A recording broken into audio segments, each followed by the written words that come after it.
అమ్మవారి గుడి అనమాట, అంజరమ్మ. నేను లాస్ట్ టైము కంచెల్లి వచ్చేటప్పుడు వచ్చాము గుడికి, అమ్మవారి గుడికి. మమ్మల్ని అందరూ మొక్కులు చెల్లించుకుంటున్నారు. మేము సరే అని మొక్కుని వెళ్ళాను. అప్పటి వరకు మా ఆయన జాబ్స్కి ట్రై చేస్తూ ఉన్నాము, వేరే చోటకి మారుదాము అని. అలాంటిది వచ్చి 1 మంత్ కూడా అవ్వలేదు, నేను జాబ్ గురించి దండం పెట్టుకున్నాను. అమ్మ నేను మళ్ళా రావాలి 1 మంత్ లోపే, ఏదో ఒక జాబ్ సెట్ అవ్వాలి నా భర్తకి అని. నిజంగా అమ్మవారి దయ వల్ల మొత్తం 2 ఆఫర్స్లో ఒక ఆఫర్, మంచి ఆఫర్ అన్నది సెట్ అయిందనమాట.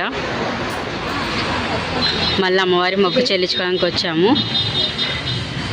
చీర, గాజు, పూలు, పళ్ళు ఇచ్చుకుంటా అని మొక్కున్నాను. ఇక్కడ చూడండి పైన పెయింటింగ్ వేస్తున్నారు గుడి. ఇక్కడ చాలా మొక్కులు చెల్లించుకుంటారు.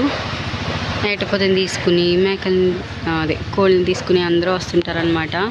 చాలా ప్రశాంతంగా ఉంటుంది. మీకు చూపిస్తాను. ఇది ఎంట్రన్స్ అనమాట. పైన మొత్తం పెయింటింగ్ అవి చేసి రెడీ చేస్తున్నారు అమ్మ.